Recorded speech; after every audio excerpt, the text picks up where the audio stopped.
大家晚上好啊！嗱，咁呢就呢條片出嘅時候就應該唔係年初五噶啦嚇，今日呢就係年初五，咁啊各種嘅餘慶節目啊，各種喜慶節目都應該過晒噶啦，係嘛？咁我又搞咗團年飯，又搞咗一啲餐聚嚇，即係開 grill party 啊又。咁啊年初五啊正常翻少少啦，咁啊諗住落街市買餸，打佢個掣啊，點不知好多街市好多檔口都冇開檔，咁啊凍肉鋪冇開啦，蔬菜又有部分冇開啦，咁即係啲臘味鋪又冇開啦，咁唔知食咩好，咁啊逼住突然間就想食雞喎，啱啱過完年又食雞，喂，雞有好多種食法㗎嘛，係咪啊？咁啊想食雞，咁啊想整呢個金針雲耳蒸雞。哎呀，我打佢個掣又雜貨鋪又冇開，藥房啱啱今日開，但係又冇呢個即係金針菜賣，咁點算呢？咁啊唯有買咗啲咩呢？藥房佢話喂有蟲草花，咁我買蟲草花啦，係嘛？咁啊整咩啊？哇！整呢個金針唔係呢個蟲草花蒸雞，蟲草花雲耳蒸雞。OK， 咁呢嗱呢個哇我浸開咗好大個，我應該可以食2餐嘅，因為3個人食話呢度浸開咗成大兜。咁呢就雲耳嗰方面呢，我就揀老鼠耳嘅。嗱，雲耳嘅老鼠耳呢就係最好食嘅，佢爽口啲嘅。OK， 咁亦都貴啲啦，但係唔緊要啦嚇。咁本來就係金針雲耳蒸雞，而家變咗做蟲草花雲耳蒸雞。咁又食雞大家都知道啦，我平時呢就買開啲咩雞啊？買開 cheap 雞㗎嘛，平雞50幾蚊一隻，60蚊50幾60蚊一隻，凍肉鋪冇開，咁冇計啊！跟住焗住呢，就買咗隻貴啲嘅呢個冰鮮雞，咁一樣啦。我平時幫襯開個雞檔又有開喎，咁所以呢，我又買咗隻咩雞呢？就係呢個係湛江雞。我平時食開嗰啲湛江雞有咩特色啊？肉滑皮薄，同埋呢係冇乜膏嘅。咁上一次呢，我即係團年飯嘅時候我食嗰隻大扇雞，阿媽送俾我隻大扇雞，我就一路斬就一路鬧，即係唔係鬧我阿媽，係鬧嗰隻雞，因為肥到阿媽都唔認得，已經唔係我心目中嘅大扇雞啦。OK， 咁冇計啦咁今日呢，咁一隻雞呢，其實呢，我哋三仔爺呢就食唔晒嘅，一餐就食唔晒嘅，咁我諗住呢，就整一雞兩味，因為呢個疫情嘅關係啦，而家日日都驚住唔知幾時封到我哋而家燒到我哋附近啦，唔知點算，買多啲冇妨啦，醃定啲，萬一真係臨時間即係要圍封嘅話，咁我都起碼有2-3餐正常嘅飯食啊！我菜我都買多啲，雪櫃好多菜。好嗱，咁呢就新鮮雞呢，我哋通常係點樣處理呢？或者係即係冰鮮雞，開雞啦個事頭婆次次都係嘅，硬係就塞啲葡翅俾我。今日呢次佢話喂冇葡翅喎，送鴨心俾你。我本來我已經話咗唔要噶啦，佢都話老街坊是但啦即係咩都好啦。咁我就連埋啲雞一齊整啦。OK， 咁呢嗱金針雲耳蒸雞又金針雲耳蒸雞，其實就係蟲草花雲耳蒸雞。咁醃雞呢就有好多種方法㗎啦，今日我同大家分享嘅其中一個方法啦。咁呢通常醃雞係點醃呢？通常都係俾薑片或者薑絲係咪啊？跟住然之後鹽糖味酒係咪啊？咁其實呢蒸雞嚟計其實呢加啲乾葱頭呢就惹味好多嘅。OK， 得唔得？嗱咁呢就我我都唔記得我有冇曾經演示過開生雞。咁我而家呢，就試下同大家演示下點樣去開生雞啦。一樣啦，摸佢個骨啦，切咗隻腳佢啦。OK， 雞腳我就唔要嘅。跟住然之後呢，第一個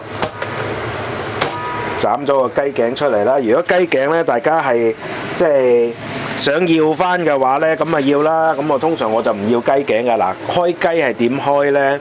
咁我希望大家睇清楚啲。我次次都係㗎啦。呢個 pat pat 位 ，OK。跟住呢個 pat pat 位，跟住然之後點呢？ pat pat 位歪少少，沿住佢嗰個脊骨一路開落去。嗱，咁嘅開雞呢，就係最簡單嘅。嗱，我一刀已經開咗一半啦。跟住然之後用陰力繼續壓落去。嗱，咁呢隻雞就已經開咗㗎啦。跟住然之後呢，喺個胸骨嘅中間攞個刀尖剁落去。嗱，睇下隻雞又係黃油啦，又係少油啦，所以我就中意用呢隻湛江雞就咁解啦。咁大家會問，喂，湛江雞附近咁咪好近海南島啦，咁咪點解唔用文昌雞？不如文昌雞白嗰頭咁呢，湛江雞呢，就係黃油雞嚟嘅 ，OK。好啦，嗱，跟住然之後切咗個 pat pat 唔要啦。大家見我呢，開雞好簡單嘅，喺個架底界一刀，跟住界下。咁啊剁咗隻上裝出嚟啦，跟住然之後喺個沿住個雞髀界嗰個雞皮，跟住然之後，雞髀就出咗嚟啦。OK， 咁雞肚有少少唔要啦。好啦，跟住然之後就除咗嗰啲淋巴啦，頸嗰啲淋巴啦，咁個雞腔入邊呢，佢會有啲肥膏啊，有啲內臟，譬如佢黐咗嗰啲肺喺度，咁啊戒走佢啦。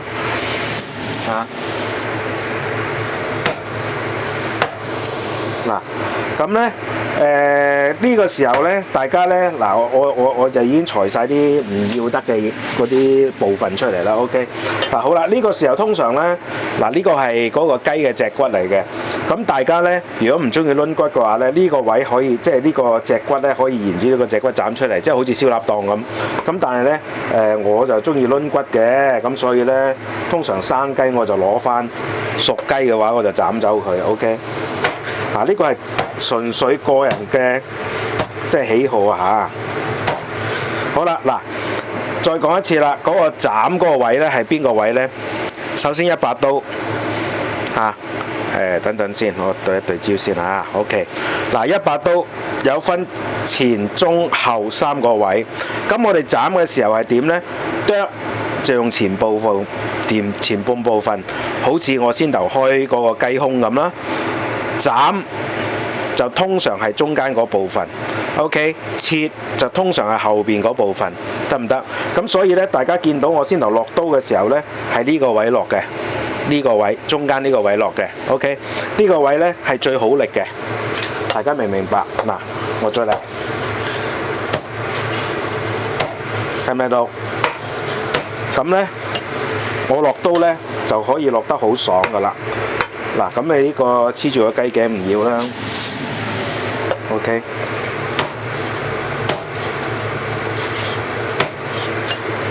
睇唔睇到？我斬刀呢，其實雖然話係就住個視頻，即係就住個影片，但係我都算係瀟灑啩。OK。通常呢，中間嗰個位呢，一刀過呢，就可以斬開㗎啦，即係除非好硬嗰啲骨啦。OK， 咁半邊雞咁就開好啦，跟住然之後第二邊咁又係一樣啦。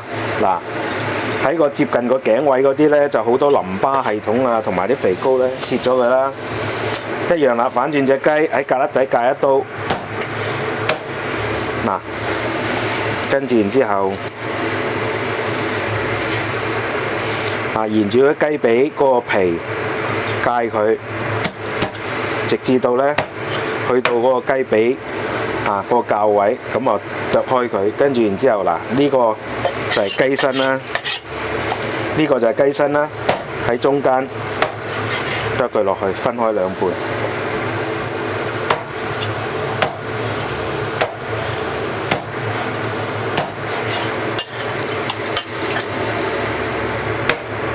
係咪好簡單啊？嗱，咁我就基本上成隻雞咁我就分開咗啦。咁有啲大件嘅可以分兩刀啦。嗱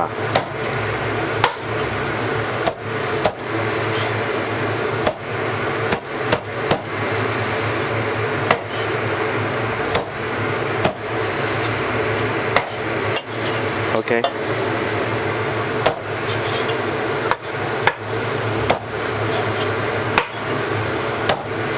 嗱，咁啊斬好晒啦，成隻雞開晒啦，咁就完事啦。OK， 得唔得？嗱，跟住落嚟呢，我就要撈雞咯喎。咁我洗乾淨啲雞，我再開機啊。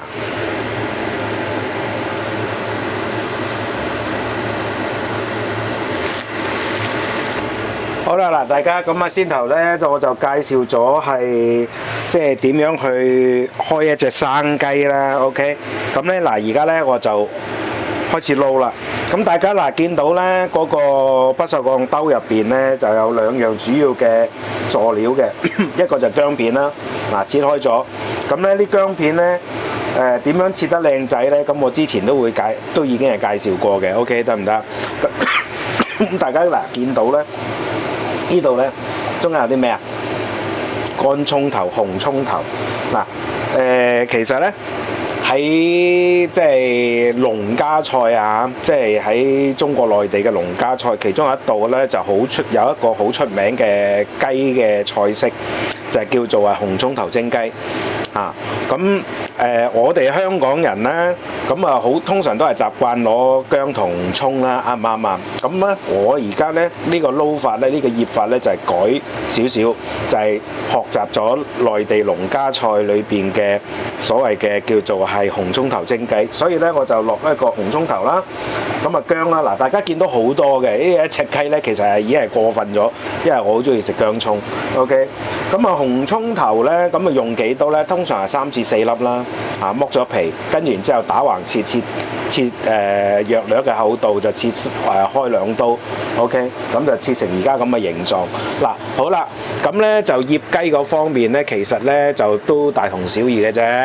咁通常就係鹽糖味啦。咁隻雞呢度呢，大概係有2斤到，所以呢我就落2茶匙嘅鹽啦，2茶匙嘅鹽啦。等下，好，跟住然之後呢，就永遠都係噶啦，糖呢就落得多過係鹽嘅，咁就係1、2、3、4羹糖。咁咧呢個呢，主要就係個原因我都解釋過嘅，因為香港人嗰個口味呢，就受到淮揚菜即係上海人嘅影響，上海菜嘅影響，咁所以呢，通常香港人食嘅餸菜裏邊呢，都係帶甜嘅。香港人都係比較喜歡咁嘅食法，咁嘅味道。好啦，跟住然之後生粉啦，生粉就落4茶匙啦。跟住然之後呢，就落呢個雞粉啦。雞粉你無論如何都會落少少嘅，大概係1茶匙到啦。跟住然之後呢，就係落呢個係胡椒碎啦。咁其實正常嘅呢個菜譜入邊呢，通常就會講係胡椒粉嘅，但係我都講過好多次噶啦，我就比較中意用呢個胡椒碎。個原因就係因為佢嗰個味道比較清啲。OK， 跟住然之後呢，就麻油啦。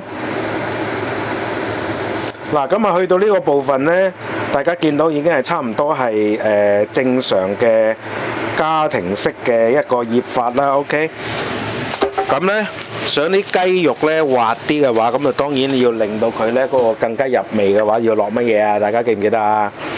咁落梳打粉啦。梳打粉呢就唔使落多嘅，大概係3分2茶匙到。而家講緊嘅係超過2斤嘅雞啊嚇，OK 就落咁多。咁如果係1斤嘅雞肉嘅話咧，或者1磅嘅雞肉嘅話咧，落少少輕輕，好似點講啊？約略點一點提咁樣，OK 得唔得？好啦，咁喺呢個時候，咁我哋醃雞咧，通常都係要落啲豉油啦，大概2茶匙到。咁呢度係2斤嘅雞 ，OK 得唔得？跟住然之後落酒啦。咁啊嗱，呢個要特別介紹，我呢就唔中意用黃酒嘅，我中意用廣東燒酒。始終香港人嘅即係嗰個，我會覺得啊嚇，正常嚟講都即係大部分原生居民都叫做廣東人嚟嘅。咁所以呢，我覺得係廣東米酒比較符合我哋嘅口味多啲 ，OK。同埋主要個原因佢酒香夠濃 ，OK 得唔得？好啦，落到呢度嘅時候，基本上所有嘅醃料都齊㗎咯喎。咁啊，仲爭啲乜嘢啊？啊，想好味啲、野味啲，落少少蠔油。呢度講緊嘅係大概2茶匙嘅蠔油啦。嗱，係成隻雞計啊嚇。咁如果你普通嘅買半邊雞嘅，咁就1茶匙都乜都夠㗎啦，就唔使會咁多嘅 ，OK 得唔得？好啦，嚟到呢個時候呢，我哋又要加少少水嚇，加幾多呢？一隻雞嚇，講緊2斤，即係1200克，加100cc 嘅水度啦 ，OK。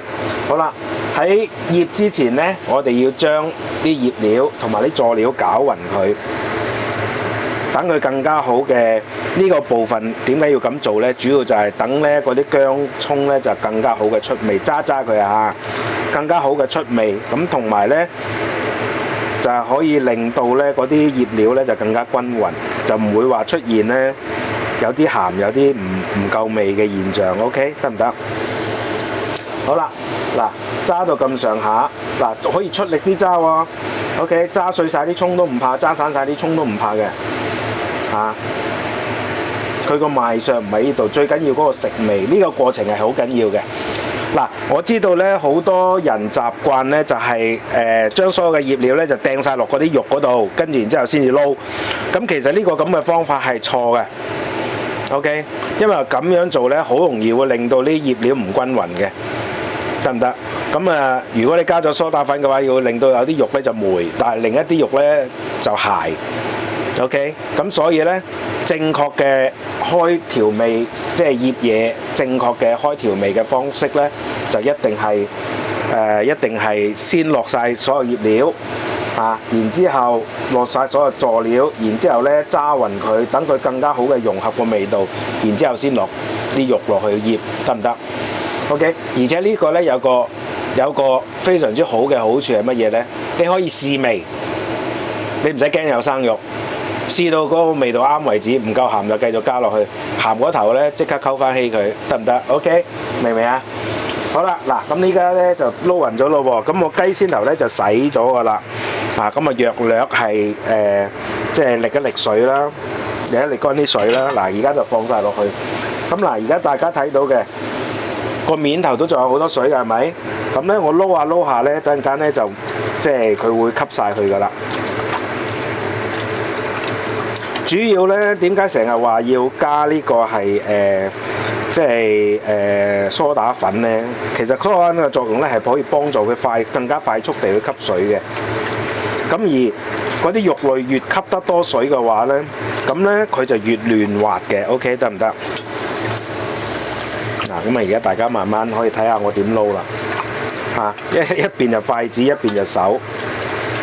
咁啊手啊戴住手套啦即係我都解釋過點解㗎啦 ，OK。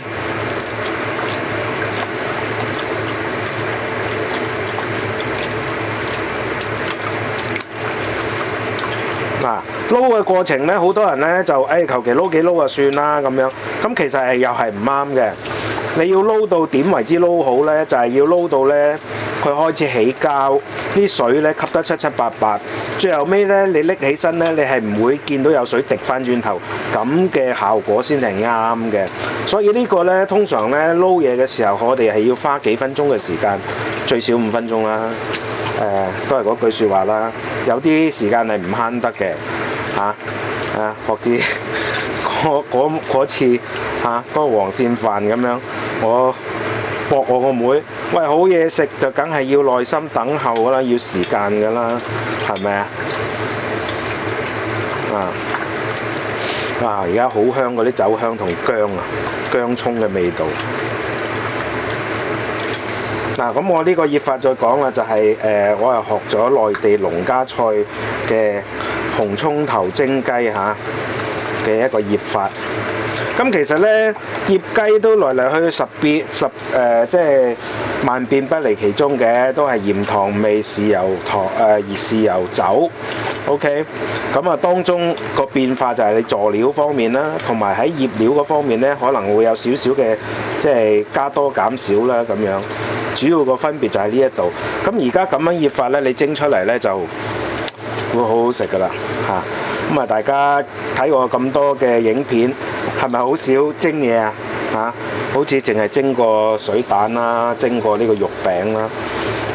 咁其實呢，就好多時候呢，蒸餸呢都有好多種菜式嘅，只不過我哋就中意食香口嘢，所以就比較少係食呢個蒸嘢嘅啫。OK， 咁因為呢個過年呢，食得太多好嘢啦，煎炒再加上我哋開 grill party 都開咗好多次，所以就呢次就我整呢個蒸雞啦。OK， 好啦，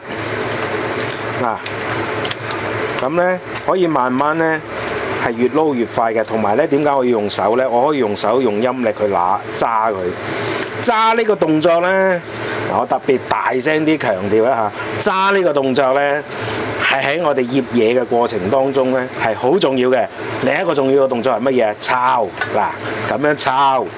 OK， 揸同抄，唔好意思我突然間諗到啲唔好衰嘢即係揸同抄呢，喺我哋入廚醃嘢嘅時候係一個非常之重要嘅概念同動作嚟嘅。OK， 得唔得？大家唔好學我諗埋啲衰嘢OK， 而家我就抄啦，抄到咁上下呢，我就揸啦。好啦，而家啲水呢都吸得七七八八㗎啦。咁去到呢個時候呢，我哋又做乜嘢啊？大家記唔記得撈嘢最重要，最後一個步驟係乜嘢啊？咁梗係封油啦。OK， 咁呢度呢都花咗幾分鐘嘅時間。咁我又都係嗰句啦，一刀不剪，盡量呢就係俾大家去感受一下嗰個食材嗰個質感嘅變化 texture 嘅變化。其實呢個都係學習烹飪嘅一個好重要嘅一個過程同途徑嚟嘅。有啲人又話嫌我煩，又話嫌我長氣。喂，大佬，我唔係想講嘢㗎OK， 但係我必須要俾個影像俾大家去睇到個食材醃完同醃好同未醃好之間嘅變化。OK， 得唔得？好啦，而家得啦。我俾大家睇下，基本上呢啲水呢都已經係去得即係吸得七七八八㗎啦，咁就 OK 啦。呢個時候呢，我哋就可以用保鮮紙去封一封佢啦，跟住擺落雪櫃呢，大概係擺佢1個鐘頭到啦。咁我可以加速嗰個吸收醃料嗰個程度、嗰個速度嘅同埋程度嘅。OK， 大家等等我抹一抹佢先。大家有冇留意我先頭咪話蟲草花雲耳蒸雞去到呢個部分，我有冇落呢個雲耳嗰啲蟲草花嗰啲？冇。點解呢？因為係臨蒸之前先再撈嘅。OK， 得唔得？如果太早去撈佢嘅話呢，咁變咗呢啲蟲草花啲雲耳呢就會好鹹噶啦，就已經係即係會係點講呢？係會影響到呢兩樣材質嗰個食味同口感嘅。OK， 咁所以通常呢，我哋呢喺撈嘅過程，我哋係唔會加落去嘅，臨蒸之前先會加落去，得唔得？OK， 嗱咁我通常就係攞啲兜，呢兜啱啱好嘅就可以放得落去嗰個冰鮮格嘅。所以我所有嘅即係嗰啲廚房用具我都係度過尺寸㗎。OK， 大家可以從中可以學習下。好，包好佢之後咧，放落雪櫃嚇。咁呢個部分醃嘢呢個部分咧，咁完畢啦。OK， 得唔得？咁我等陣間咧撈埋一齊再蒸嘅時候，我再開機嚇。好啦，嗱，大家咁咧就先頭咧，我就介紹咗點樣去醃呢個蒸雞啦。OK， 咁咧而家咧大家見到嘅就係已經係發好咗嘅蟲草花啦，同埋呢個雲耳啦。咁嗱，我先頭咧講咧雲耳咧就老鼠耳就最靚嘅，最好食嘅。咁唔好聽個名咁核突啊！咁點解叫做老鼠耳咧？係因為咧佢乾嘅時候咧咁就好似老鼠咁嘅，即係老鼠耳朵咁嘅形狀嘅，所以咧佢個名叫做老鼠耳。OK， 嗱，咁咧就喺蒸之前咧，就呢個係蟲草花同埋呢個雲耳咧，唔係就咁就算數嘅喎。咁我哋要點樣做咧？咁樣咁嗱，大凡咧雲耳咧，嗱蟲草花唔計啊。咁雲耳咧，其實你想佢好食嘅話咧，其實係要餵少少油落去嘅。咁如果係先頭撈埋嗰啲雞嗰啲油咧，咁嗰啲油因為已經係入咗雞身啊嘛，咁就唔係咁純正，就變咗咧，即係呢個木耳咧就吸收得唔係咁好嘅，所以我要另外要處理下佢啦。嗱，咁樣點樣處理咧？首先咧就係落一羹糖啦，跟住然之後咧就落少少油啦。咁油咧可以落生油或者熟油嘅 ，OK。跟住然之後咧就落大概係1茶匙嘅生抽啦。OK， 咁就要撈獨立去撈一撈佢先嘅。嗱，咁咧就唔好，大家唔好介意話，哇呢度乜你整乜嘢都咁複雜㗎。其實咧好多時候好食嘅嘢就係要花少少心思嘅。嗱，咁咧就要撈勻佢啦。咁咧就等佢吸晒啲豉油啊，吸晒啲糖同埋油啦。OK。咁弱略撈一撈佢，嗱咁咧撈咗佢之後咧，啲豉油啊嗰啲糖咧就唔見晒嘅 ，OK， 因為俾佢吸收晒，咁就為之好啦。如果唔係嘅話，你變咗咧嗰啲豉油同糖咧就走咗去啲雞嗰度，咁變咗就即係我哋想佢啲雲耳好食嘅目的咧就冇晒啦。OK， 咁其實咧嗱，而家咁嘅撈法咧有啲似係涼拌。即係木耳啊，或者係涼拌呢個係雲耳嗰個做法係一樣嘅，就係能夠令到咧嗰個木耳咧就吸收一定嘅味道。咁到時食嘅時候咧，我哋唔單止咧可以食到雲耳嘅口感啦、蟲草花嘅口感啦，咁仲可以咧係食到有少少鹹味咁人嘅味蕾就好得意嘅，即係其實咧本身肉類都有鹽㗎啦，咁但係如果你唔額外再加啲鹽落去，冇啲鹹味嘅話，你又唔覺得惹味，唔覺得香口。OK， 得唔得？好啦，嗱，咁而家咧藥女醃咗一陣之後咧，咁我哋而家咧就開始係溝翻啲雞落去咯喎。咁就溝雞咧就即係要食嗰個份量啦。OK。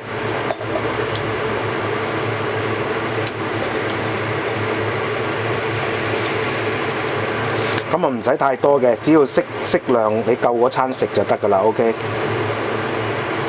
好，撈啲整啲薑落去啦，因為我整咗好多薑啊。好，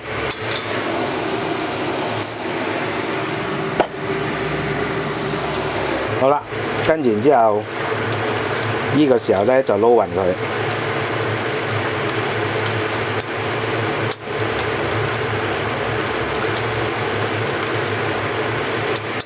嗰啲薑都係少啊，揀啲薑，因為我中意食薑嗰啲葱啊，嗰啲薑咧醃完之後係好好味嘅，好好餸飯嘅。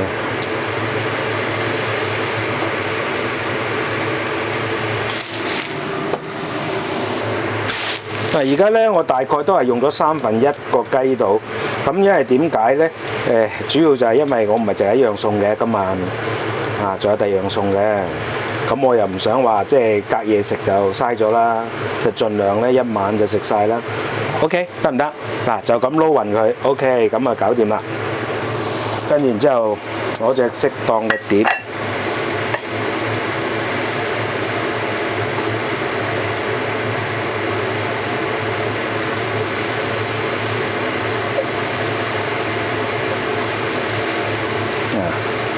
即係我哋家廚呢，用慣自己啲器皿啊，變咗呢，我哋加個份量呢，通常都係啱啱好夠嗰隻碟用啊。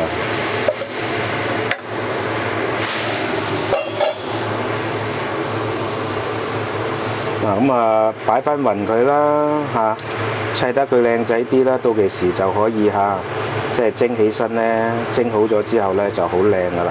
嗱，大家有冇睇到啊？我而家呢。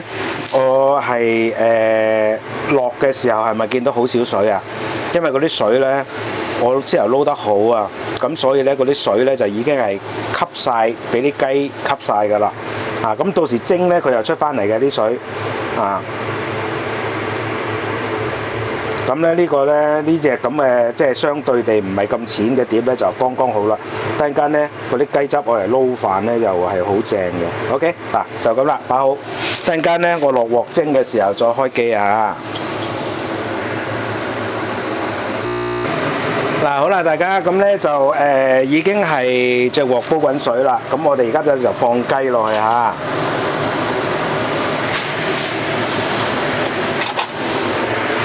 咁其實咧蒸嘢咧就好簡單嘅，即係你校準時間啊，撈好啲嘢校準時間，咁落去就 OK 噶啦，得唔得？咁咧嗱，蒸雞咧一般嚟講咧，如果係蒸肉餅，即係就15分鐘啦，即係蒸豬肉15分鐘啦，蒸排骨咧就20分鐘啦。咁蒸雞都要20分鐘嘅，因為點解咧？因為咧啲雞咧係會係雞搭雞啦，雞件搭雞件啦咁樣，咁佢有個厚度嘅 ，OK 得唔得？咁所以咧就20分鐘就一定確保佢蒸得熟嘅。咁啊，至於你話蒸海鮮咧嚇，咁啊海鮮咧通常就睇佢厚薄啦，就由7分鐘起跳。咁譬如話蒸扇貝啊、蒸鮑魚嗰啲咧，就最好唔好過7分鐘啦。咁啊蒸魚咧就由9分鐘開始啦。咁啊睇下佢個重量啦，10兩嘅就9分鐘啦。咁啊如果係1斤嘅話咧就12分鐘啦。咁啊通常係個重量乘0.8咗緊。蒸魚啊，蒸魚嚟計就一定唔會有錯嘅。咁我哋通常都係買一啲魚咧翻嚟咧，都係12兩至到16兩，即係1斤樓下嘅。所以通常咧，我哋係蒸9分鐘至到12分鐘就一定熟嘅。OK 得唔得？嗱，呢個係基本上蒸嘢嘅概念啦，我略略講下嘅啫。咁啊，等陣間蒸好咗之後，再睇下個效果如何咯喎。好啦，鐘響啦，咁啊睇下熄火先，睇下個效果如何咯喎，結鐘啦嚇。咁咧就大家睇到嘅，點解我中意用黃油雞蒸咧？個原因睇唔睇到啲汁係金黃色，好靚啊嚇！咁咧嗱，保證一定熟噶啦，睇下嗰啲汁咧，個邊邊嗰啲汁咧都識得滾嘅 ，OK。咁咧嗱，呢個時候我哋加翻啲葱上去啦。咁啊都係一樣啦嚇，我啊中意食葱嘅，咁所以咧就加多少少。等陣間咧一撈勻佢咧，嗰啲熱汁咧跟住然之後伴住啲半生熟嘅葱咧，就好好撈飯。而家講到我自己都流口水啊，真係OK， 咁啊擺晒落去。好嗱，咁啊一道蟲草花雲耳蒸雞咁就完成啦。OK，咁啊，梗係準備要開飯啦。不過仲有一樣餸要炒，拍多條片先。好啦，嗱，大家睇下俾個 close shot 俾大家睇下，得唔得啊？個效果正唔正啊？哇，近到即係啲蒸氣都整蒙個鏡頭啦。咁我就總結一下啦。咁咧呢個雲耳蒸雞咧咁就第一啦，就我亦係採用咗呢個農家菜嘅呢個係紅葱頭蒸雞嘅撈法啦。咁第二呢，就係大家記住咯喎，如果想啲雲耳啊，想啲金針啊，即係蟲草花更加好美味嘅話呢，就要攞豉油糖油呢，就撈一撈佢先，跟住然之後呢，等佢吸咗味啦，再係撈落啲雞嗰度 ，OK 啊，咁啊好好食噶啦，啊咁啊準備我開飯啦，拜拜。